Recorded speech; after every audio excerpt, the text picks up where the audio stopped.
Bom dia, boa tarde ou boa noite, sejam bem-vindos a mais uma aula da disciplina de Algoritmos de Monte Carlo. Vamos começar?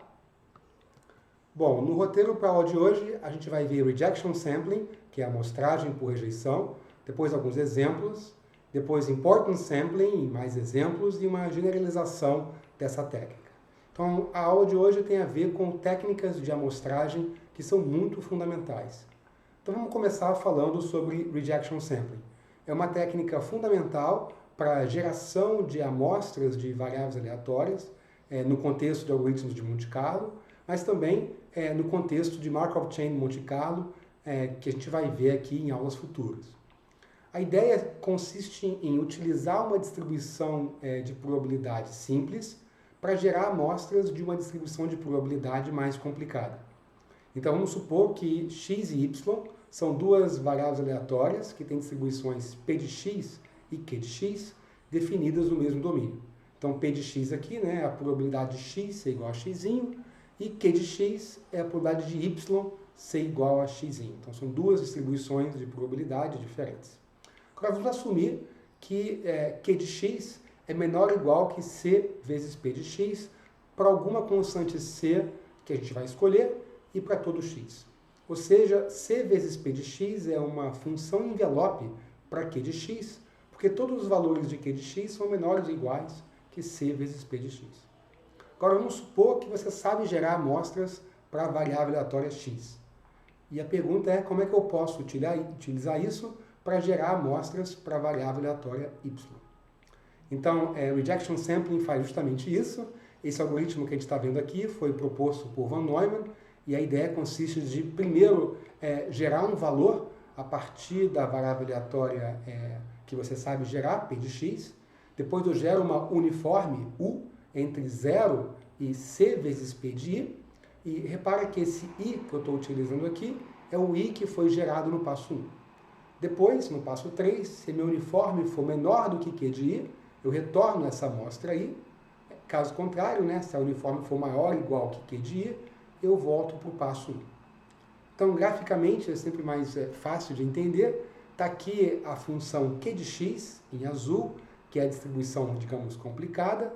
E está aqui c vezes p de x, um envelope, né, para a função q de x. E repara que c vezes p de x, né, p de x, tem uma forma bastante mais fácil, digamos, de gerar amostras, ok? Então, repara que o algoritmo pode rejeitar amostras de x várias vezes, e é por isso que o nome é Rejection Sampling. Eu vou escolher um valor de i, por exemplo, para x, né? Depois eu vou gerar uma uniforme entre 0 e c de pi. Tá? Então, repara que se meu uniforme cair embaixo da curva azul, que é a área verde, eu vou aceitar. Se a minha uniforme cair em cima da curva azul, que é a área vermelha, eu vou rejeitar a amostra e vou voltar para o passo 1. Então, repara que o algoritmo aceita uma amostra com probabilidade dada, né, pela razão entre q de x e c vezes p de x, né, o envelope. Muito bom. Agora vamos mostrar que esse algoritmo de fato funciona, né, que ele gera amostras com probabilidade que a gente quer. Então vamos chamar de q de i, a probabilidade de y ser igual a i, né, que é igual à probabilidade de x ser igual a i, dado que eu aceitei. Então, dado que eu aceitei, né, qual é a probabilidade de x ser igual a i. Agora vamos considerar o valor de i e o evento aceitar. Então a probabilidade de x ser igual a i e aceitar, esse evento conjunto, né? E eu posso escrever isso pela probabilidade condicional, isso vai ser p de x igual a i vezes a probabilidade de aceitar, dado que x é igual a i. Bom, a probabilidade de x ser igual a i é p de i, e a probabilidade de aceitar, dado que x é igual a i, é a probabilidade do meu uniforme cair, né, naquela área embaixo da curva verde, que vai ser q de i, que é a altura da curva verde, dividido pela altura total do envelope, c vezes p de i. É a probabilidade do uniforme cair naquele intervalo. Simplificando, isso dá qi sobre c. Bom, agora eu quero calcular a probabilidade de aceitar de forma incondicional.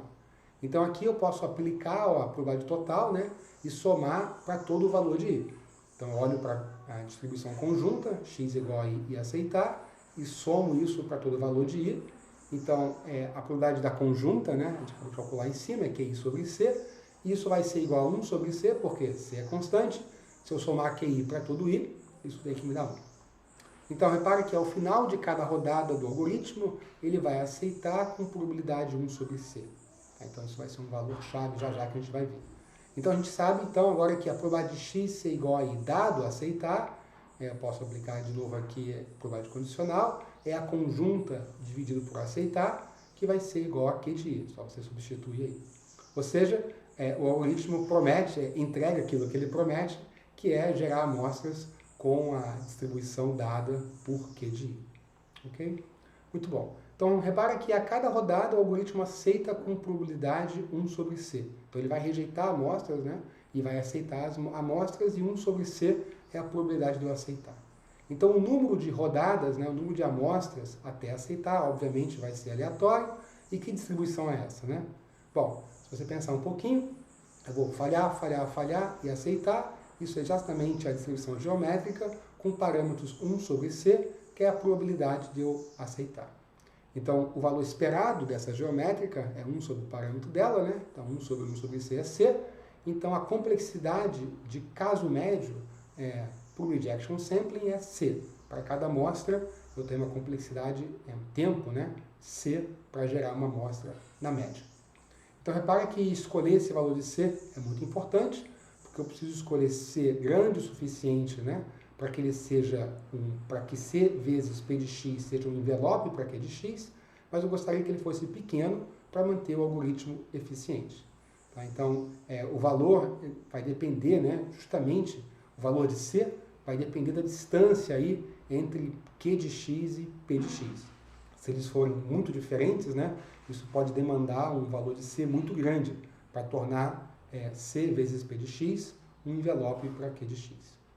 E tudo que eu falei aqui, apesar de ter usado variáveis aleatórias discretas, funciona também para variáveis aleatórias contínuas, trocando a distribuição de probabilidade pela distribuição de densidade. Então vamos ver um exemplo aqui com uma moeda. Então imagina que você tem uma moeda enviesada, onde a probabilidade de sair cara é maior do que meio. Como é que eu posso usar essa moeda enviesada para gerar amostras de uma moeda sem viés? Okay? Bom, então está aqui um gráfico ilustrando a minha moeda enviesada, né? A probabilidade de sair cara é maior do que meio, logo a probabilidade de sair coroa é menor do que meio, e a moeda honesta tem probabilidade meio e meio, né? Para os dois resultados. Então, como é que eu posso utilizar o rejection sampling para gerar amostras dessa minha moeda honesta? A primeira coisa é encontrar o valor de C, a minha constante que torna C vezes P de x um envelope para Q de x. Repara que o meu ponto ali é marrom, para a coroa está embaixo, né? Então eu preciso multiplicar P de x por um C. E aí o C, nesse caso, a gente consegue calcular ele analiticamente, porque C vezes 1 menos P, que é a probabilidade de coroa, tem que ser igual a meio. Então daqui eu tiro que C é 1 sobre 2 vezes 1 menos P. Então com isso, no gráfico à direita, eu estou plotando o meu envelope, né? Multiplicando a minha função P de x por C. Beleza. E agora, como é que eu vou gerar amostras aqui? Primeira coisa, eu vou gerar uma amostra para valor de x, que vai ser cara ou coroa, utilizando a minha moeda enviesada, utilizando P de x. Depois eu gero uma uniforme entre 0 e P de i, onde i aqui é cara ou coroa, né? Utilizando o resultado do primeiro passo. Se a uniforme for menor do que Q de i, eu aceito. Caso contrário, eu volto para o passo 1. Repara que esse algoritmo aqui, toda vez que sair coroa, ele vai aceitar. Okay? Porque a minha uniforme aqui sempre vai ficar embaixo, né, de Q de i. Quando eu saio cara, às vezes eu aceito e às vezes eu rejeito. E a intuição aqui é bem clara, né? Eu preciso rejeitar algumas caras porque a minha moeda é enviesada para o lado de cara. Então eu tenho que jogar fora, né, algumas vezes que sai cara dessa moeda para garantir que eu vou retornar, digamos, uma moeda sem viés, amostras sem viés. Muito bom. Vamos ver um segundo exemplo aqui, com uma variável aleatória y, agora contínua, cuja densidade de probabilidade é dada por essa equação aí. E eu estou olhando no domínio de x, né, entre 0 e 1. E aí, bom, eu poderia tentar gerar amostras dessa distribuição de probabilidade, é uma distribuição cúbica aí, parece meio complicado. Então a gente poderia tentar usar o método da rejeição para fazer isso. Então, no método da rejeição, eu tenho que ter uma distribuição proponente, né? Aquela que é fácil que eu sei gerar. Então, por que não utilizar o uniforme aqui? Então, eu poderia definir uma uniforme entre 0 e 1, a densidade da uniforme entre 0 e 1 é 1, e eu vou usar essa distribuição para gerar amostras da variável aleatória y. Repara que eu preciso escolher C, né, tal que f de x seja menor ou igual que c vezes g de x, né, para todo x aí entre 0 e 1. E a ideia aqui, então, eu posso encontrar o máximo da relação entre f de x e g de x, né, encontrar qual o valor máximo dessa relação, igualar, e aí para fazer isso, para encontrar esse máximo, eu derivo essa razão, igualo a 0, resolvo para x e encontro esse valor de máximo. Tá? Lembrando que g de x aqui é igual a 1, então tudo é bem fácil, e eu vou encontrar que o máximo aqui ocorre em x igual a 1 quarto, e o valor do máximo é 135 sobre 64.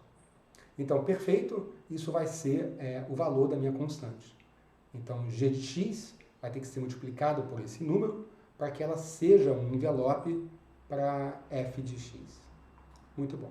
Então, agora eu faço o seguinte, eu vou gerar valores de x a partir de g de x, que é a minha uniforme, que é facilzinho de gerar, ok? E depois eu gero uma uniforme entre 0 e c vezes g de x, ok? E contínua, né? Utilizando o x que eu tive no caso anterior. E aí, se essa uniforme for embaixo de f de x, eu retorno esse valor de x. Caso contrário, eu volto para o passo 1. Okay? Então, está aqui um exemplo com distribuição contínua. Agora, vamos pensar num cenário problemático aqui para motivar o nosso próximo amostrador. Então, a gente sabe que o algoritmo de Monte Carlo ele é um estimador universal, porque a média amostral converge para o valor esperado. Então, sempre posso utilizá-lo. O problema é que a variância do estimador pode ser muito alta. Pode ser necessário, então, muitas e muitas amostras, tornando o método meio inviável. Tá? Então, um exemplo aqui, imagina que eu quero estimar esse somatório, né? Um somatório de i igual a 1 até nzão de g de i, onde g é uma função qualquer. A gente viu na aula passada que eu posso fazer isso utilizando a média amostral. Eu posso definir uma x uniforme entre 1 e nzão, né? Discreto aqui, e aí gerar nzinho amostras dessa uniforme, aplicar a cada uma delas a função g e somar e dividir por n. E a gente sabe que esse m de n, né, esse valor esperado aí, desse m de n, pode ser utilizado para estimar esse meu somatório à esquerda. O problema é que g de i pode ser desprezível ou zero para muitos valores de i. E pode ser muito grande para poucos valores de i. Então a gente vai ter que gerar muitas amostras, né, para conseguir acertar os valores importantes de g de i. Caso contrário, eu vou estar estimando eu vou ter uma estimativa muito ruim desse somatório. Então, uma ideia para atacar o problema aqui seria justamente tentar melhorar, né, o meu estimador, tentando amostrar mais onde é importante. Então, o nome da técnica é Importance Sampling, porque justamente a ideia aqui é amostrar com probabilidade diferente da distribuição uniforme, que é um caso do exemplo anterior, ok? Buscando dar mais probabilidade à região da distribuição que é mais importante para o problema. No caso aqui, a região do somatório, né, que é mais importante para o problema. Por isso que o nome se chama Importance Sampling. É claro que eu tenho que compensar esse aumento de probabilidade, senão o meu estimador vai ficar enviesado, não vai estimar aquilo que a gente quer estimar. Então, eu posso usar o método de Monte Carlo num problema reformulado, com novas funções de distribuição. Tá? Então, a gente vai definir uma nova função de distribuição e utilizar Monte Carlo nessa nova função. E o objetivo todo vai ser reduzir a variância do estimador. Tá? Porque se eu consigo reduzir a variância do estimador, eu vou ter um melhor estimador. É claro que a gente vai ver já que não é tão fácil decidir como que eu reduzo essa variância do estimador. Tá? A gente tem que tomar cuidado, porque se eu exagerar, se eu tentar dar muita importância a determinados valores, isso pode até aumentar a variância. Então, essa técnica de Importance Sampling ela tem que ser sempre usada com muito cuidado. Caso contrário, você pode piorar a variância do problema original. Ok, então vamos falar da técnica. Então, está aqui o problema que a gente tinha para resolver, né? O valor esperado de g de x, onde x aqui é uma uniforme, é dado por essa expressão, e aí repare que eu tenho 1 sobre n vezes o meu somatório, então o valor esperado é g de n, o meu somatóriozão, dividido por nzão. Agora vamos definir y, uma variável aleatória dada por h de i e para todo i. Tá? Então y é uma variável aleatória que tem distribuição h de i. Agora vamos calcular o valor esperado de g de y sobre h de y. E olha que interessante, se eu escrever a definição de valor esperado, agora sobre a distribuição de h, eu ganho de volta o g de n, o meu somatório. Isso acontece porque h de i, né, corta com o h de i no denominador. Muito bom. Então, repara que eu posso estimar esse meu somatório, g de n, estimando o valor esperado, calculando, né, o valor esperado, estimando o valor esperado através da média amostral desse novo valor esperado. Então, eu posso aplicar Monte Carlo agora a esse valor esperado com distribuição H. Então, eu posso usar essa distribuição H para reduzir a variância do estimador de cima. Então, repara que aqui, pessoal, nesse lado eu tenho dois valores esperados. O original e, digamos, o novo. E o novo, né, ele está sob distribuição de H. Então, a ideia seria escolher H de maneira que o estimador novo tem uma variância menor do que o estimador original, onde eu uso a distribuição uniforme. Muito bom. Então, eu tenho agora uma sequência de variáveis aleatórias i e ds com distribuição h de i, e aí eu calculo, né, a minha média amostral, basicamente gerando amostras de y de i, que tem distribuição h de i, aplico essa amostra à função g e h, né, g aplicada à amostra, h aplicada à amostra, pego a razão, somo, ok? Isso é a minha média amostral. E aí, né, a gente pode mostrar que o valor esperado da média amostral é justamente o somatório que a gente quer, ok? Que é uma excelente notícia, né? Então, isso está aí no slide. E eu posso também calcular a variância desse meu novo estimador. Então, a variância dessa minha média amostral vai ser dada pela variância da variável aleatória, que é a fração, né, a razão entre g de y e h de y, dividido por n. Okay? Muito bom.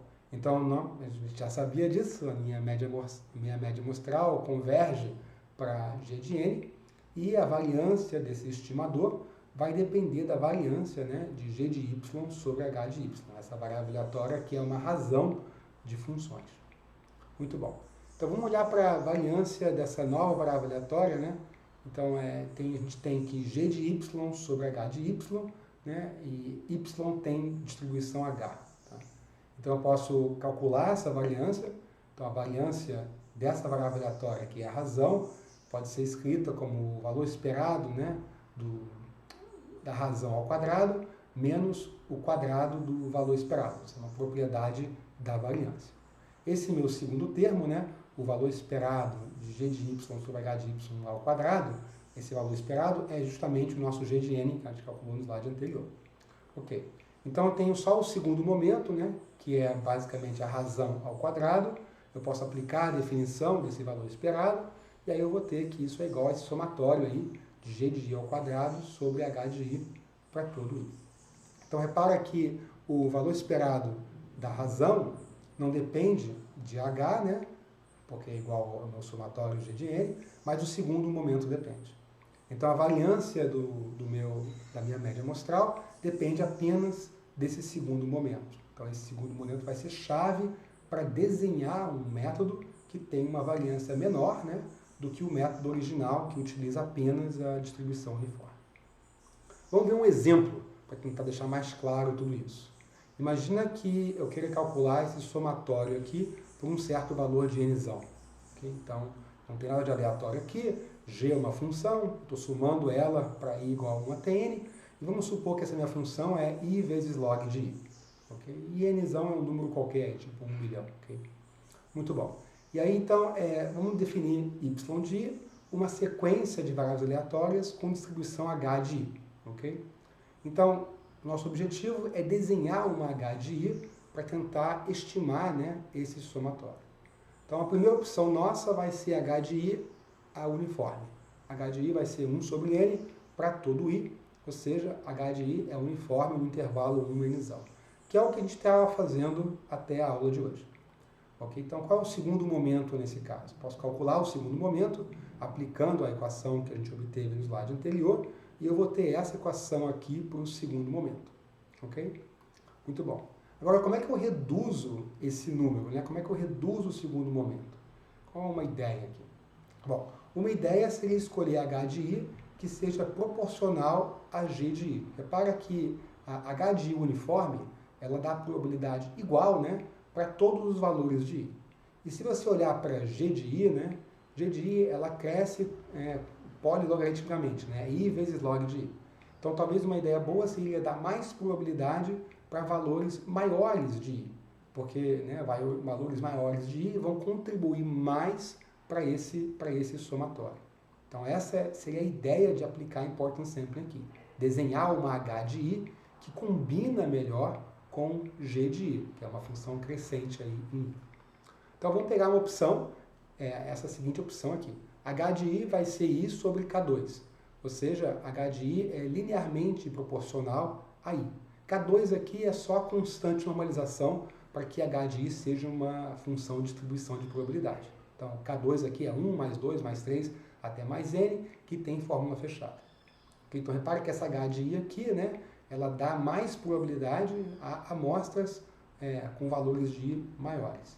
Então, qual é o segundo momento dessa alternativa? Podemos calcular, aplicar a definição de segundo momento, e eu vou ter essa equação aqui, né, K2 vezes o somatório de i igual a 1 até n, de i log quadrado de i. Muito bom. Agora vamos pegar uma terceira opção, onde eu faço o seguinte, h de i agora é i ao cubo dividido por K3.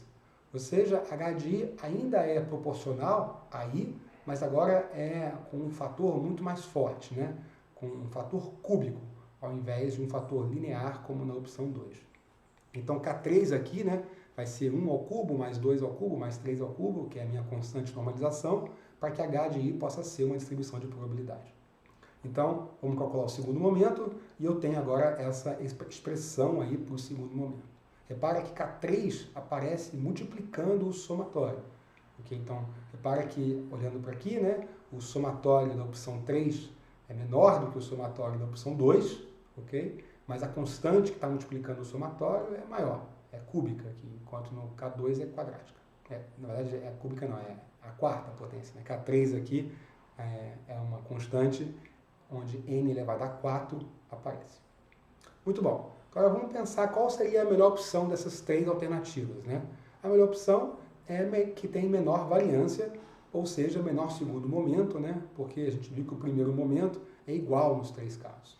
Então vamos supor que n é igual a 1000, a gente pode então calcular numericamente o segundo momento das três opções. E se você fizer isso, está aí no slide o resultado, você vai ver que a opção 2 vai nos dar o melhor estimador. Por quê? Porque o segundo momento dele é menor do que as outras duas alternativas. Então, isso significa duas coisas. Ou eu preciso de menos amostras para o mesmo erro, ou eu vou ter um erro menor, utilizando a opção 2, para o mesmo número de amostras. Okay? Uma coisa interessante é a gente ver que a opção 3, na verdade, tem um segundo momento maior do que a opção 1. Então, a tentativa, né, de melhorar o estimador, dando mais peso às valores maiores de i, por causa da função gi, né, saiu, né, essa tentativa foi muito ruim, porque acabou piorando a qualidade do estimador. A gente foi com muita sede ao pote, colocando muito peso em valores de amostras altas, prejudicando o estimador. Então, era melhor ficar com a uniforme do que utilizar a opção 3. Ok? Mas agora você pode estar pensando aí qual seria a melhor h de i possível. Né? A gente meio que considerou 3 funções para h de i, mas será que não tem uma que seria a melhor de todas? Né? Vamos pensar nisso.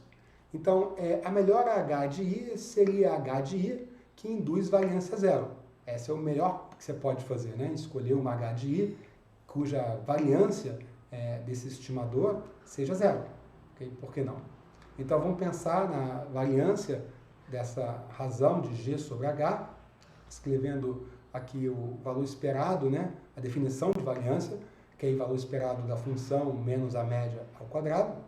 Então, esse μ de g sobre h é justamente o valor esperado, né, de g de y sobre h de y, que é o nosso somatório, nosso g de n.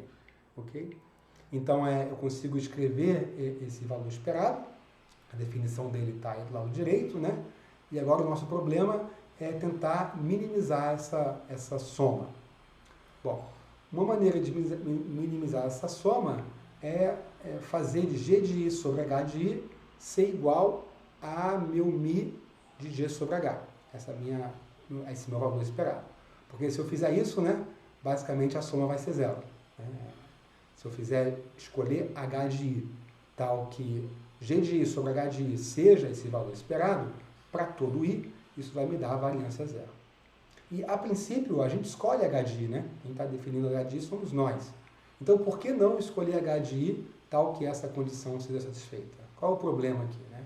Bom, o problema é que eu preciso saber esse mi, esse valor esperado, né? Para escolher esse h de i. E esse mi é justamente aquilo que a gente quer estimar, que é o valor do meu somatório, meu g de n.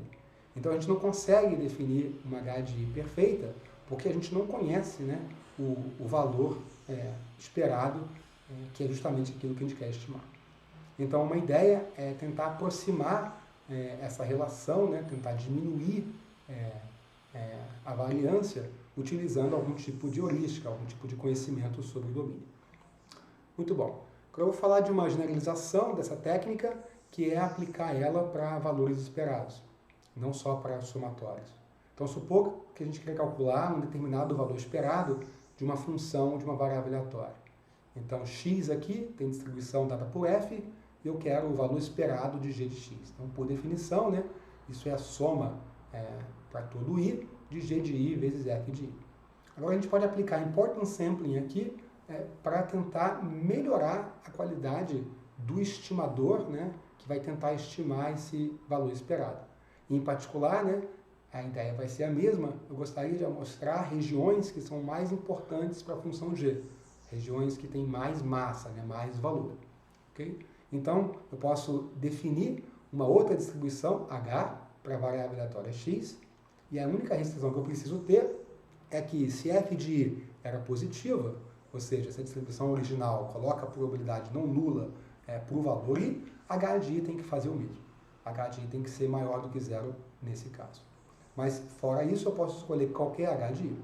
Então, agora vamos definir o seguinte, vamos fazer o seguinte, vamos multiplicar e dividir por h de i. Tá? Então, eu tenho um somatório ali em cima, eu multipliquei e dividi por h de i, não fiz nada, mas agora eu vou reinterpretar esse somatório como sendo um novo valor esperado. Um valor esperado da função g vezes f sobre h na distribuição de h.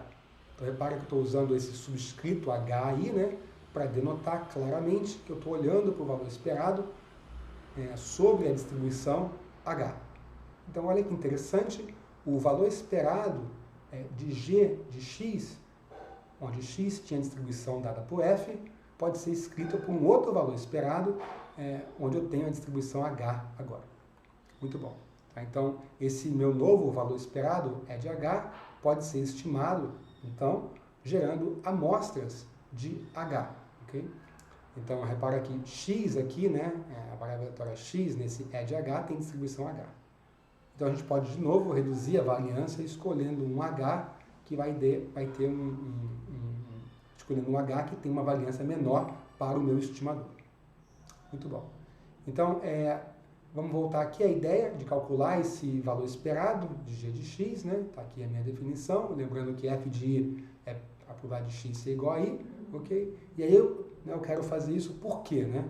Por que eu quero fazer isso? Bom, n aqui pode ser muito grande nesse meu somatório, então eu não quero desenrolar o somatório todo, eu quero estimar ele. Pode ser difícil gerar amostras de f, né?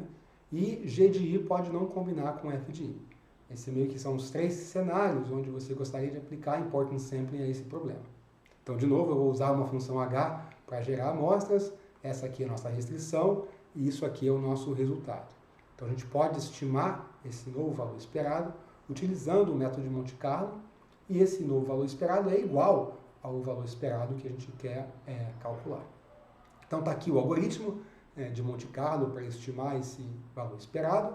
Ele começa com uma soma 0, faz nzinho interações, então a nzinho aqui é o número de amostras que a gente vai fazer, e aí repare que eu gero uma amostra de x com distribuição H, ok? Aí eu aplico, né, G a amostra, F e divido por H, tá? Somo isso tudo e retorno a média amostral, ok? E isso que eu estou retornando, né, vai convergir para o valor esperado que a gente quer calcular. Então repara que o algoritmo gera amostras de H e não de F, né? E aí se H for bem escolhida, a variância do meu estimador pode ser menor do que o estimador utilizando F. É uma razão aqui para utilizar importance sempre. Tudo que eu comentei vale para o caso de variável aleatória contínua, né? Não só para variáveis aleatórias discretas, basicamente trocar a distribuição de probabilidade pela distribuição, pela função de densidade, né? E definição de valor esperado, trocar somatório por integral. Então tem muitas aplicações aqui e umas 2 aulas atrás eu falei sobre Monte Carlo Ray Tracing e essa técnica não funciona sem importance sampling, né? O espaço de integração é muito grande para que a uniforme dê bom resultado. A uniforme precisaria de muitas amostras para conseguir resolver, para ser um bom estimador para esse problema. Então, existem várias heurísticas que são utilizadas em Monte Carlo Ray Tracing para escolher uma função que seja mais adequada para calcular esse valor esperado. Um outro exemplo aqui de aplicação é estimar eventos de baixa probabilidade. Imagina que eu tenho um evento A e eu quero saber a probabilidade dele acontecer. E aí uma ideia aqui é definir uma indicadora do evento A e calcular o valor esperado dessa indicadora. Então, a indicadora, né, o valor esperado dela, de qualquer indicador, é a probabilidade do evento de interesse. Então, PDA, eu relaciono esse PDA a um valor esperado. Agora, então, eu posso estimar esse valor esperado utilizando Monte Carlo, e, em particular, eu posso utilizar importance sampling para estimar esse valor esperado, reduzindo a variância e aumentando, né, a qualidade do meu estimador. Então, basicamente, é isso tudo que eu tinha para falar para a aula de hoje. A gente se vê aqui na próxima aula gravada ou no nosso encontro síncrono. Até breve.